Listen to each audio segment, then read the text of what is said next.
उत्तर प्रदेश की राजनीति हमेशा से जातीय समीकरणों के घेरे में रही है। जब से योगी आदित्यनाथ सत्ता में आए हैं तब से उन पर दो बड़े आरोप लगातार चिपकते रहे हैं। पहला ठाकुरवाद का और दूसरा पुलिस संरक्षण का। ये आरोप विपक्ष तक ही सीमित नहीं रहे हैं बल्कि संगठन के भीतर भी अब गूंजने लगे हैं। अब यही वह बिंदु है जहां केंद्र की कमान संभाले अमित शाह ने अपनी रणनीति का असली दांव चला है। बीते दिनों हुई दो अहम ठाकुर बैठकों ने शाह का ध्यान खींचा। पहली बैठक में लगभग 40 क्षत्रिय नेता जुटे थे। दूसरी जयवीर सिंह की अगुवाई में क्षत्रिय बैठक बुलाई गई थी। हालांकि इसको कुटुंब परिवार नाम दिया गया। दोनों का सीधा मकसद योगी आदित्यनाथ को और मजबूत करना था। यह संदेश साफ था कि ठाकुर नेता संगठित होकर शक्ति प्रदर्शन कर रहे हैं।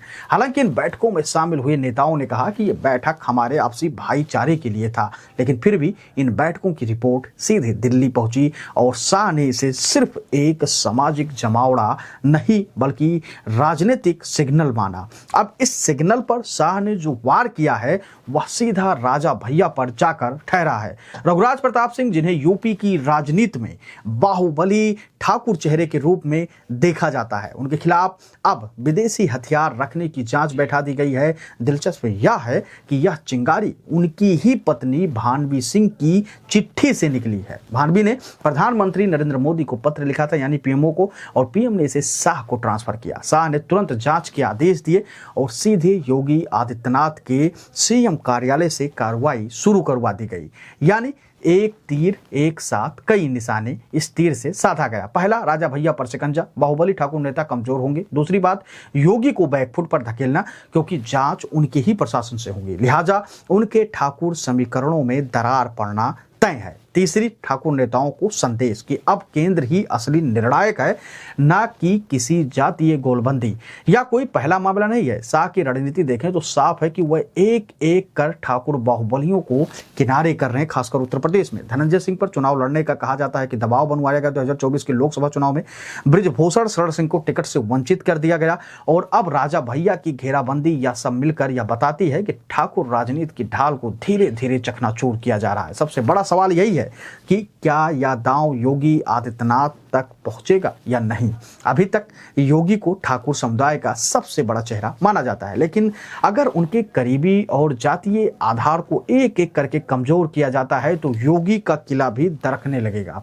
शाह की रणनीति जांच बैठाओ, दबाव बनाओ और मोहरे अपने पाले में करो कि फार्मूले पर वो चल रहे हैं। राजा भैया के लिए यह स्थिति दोहरी मार जैसी है। एक और पारिवारिक कला, दूसरी ओर राजनीतिक शिकंजा। और योगी आदित्यनाथ के लिए यह चेतावनी है कि दिल्ली अब हर चाल पर नजर रखे हुए है। अब इस पूरी खबर का निष्कर्ष क्या है तो वो भी आप जान लीजिए आसान और सरल भाषा में। अमित शाह ने ठाकुरवाद पर जो हथौड़ा चलाया है वह केवल राजा भैया या योगी तक सीमित नहीं है। यह संदेश पूरे उत्तर प्रदेश की ठाकुर राजनीति को है कि जातीय गोलबंदी के दिन अब खत्म होने वाले हैं। सवाल यह नहीं है कि अगली बारी किसकी है, सवाल यह है कि इस हथौड़े के बाद ठाकुर राजनीति किस रूप में बचेगी। और यह भी कि योगी आदित्यनाथ, जिनकी पहचान ही ठाकुरवाद से जोड़ी जाती रही है विपक्ष के द्वारा और पार्टी के अंदर कुछ लोग हैं उनके द्वारा, क्या इस नई बिसात पर शाह के साथ वो कदम ताल कर पाएंगे या खुद ही निशाने पर आ जाएंगे। वजह साफ है क्योंकि शाह पूरी बात को समझ चुके हैं और शाह ये जानते हैं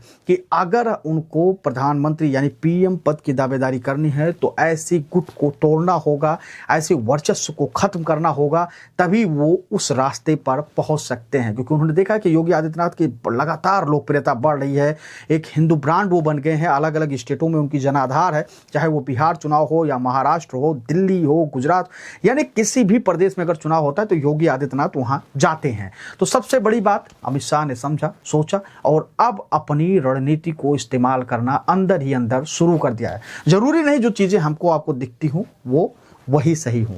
अंदर की चीजें जो चल रही है, राजनीतिक सूत्र कह रहे हैं कि इस पूरे जांच बैठाने से शाह के द्वारा राजा भैया पर एक पूरी लॉबी को टारगेट किया जाएगा, जिसमें राजा भैया के ऊपर बड़ी संख्या में दबाव बनाने की कोशिश होगी। क्योंकि राजा भैया एक स्वतंत्र नेता हैं, उनकी अपनी खुद की पार्टी है, उनकी अपनी एक छवि है और उनका अपना ठाकुर समाज के बीच में एक वर्चस्व है और अन्य समाजों के बीच में भी उनका एक अपना वर्चस्व है। लेकिन शाह ने जिस प्रकार की जांचें बैठाई है वो भी सीएम कार्यालय से चीजें चलेंगी, यानी कि उत्तर प्रदेश प्रशासन उसमें उसमें शामिल होगा, उससे कहीं ना कहीं आपस में नाराजगी बढ़ने की बातें कही जा रही हैं। आप अपनी राय हमको जरूर दीजिएगा और बताइएगा कि आपको इस पूरी खबर को लेकर क्या कुछ कहना है। जो जांच अमित शाह ने बैठाई है राजा भैया के ऊपर, खासकर उत्तर प्रदेश की प्रशासन उसमें शामिल होगा, उसको लेकर आप क्या कुछ कहेंगे? आप अपनी राय हमको जरूर दीजिएगा, क्योंकि आपकी राय बहुत महत्वपूर्ण होती है। धन्यवाद।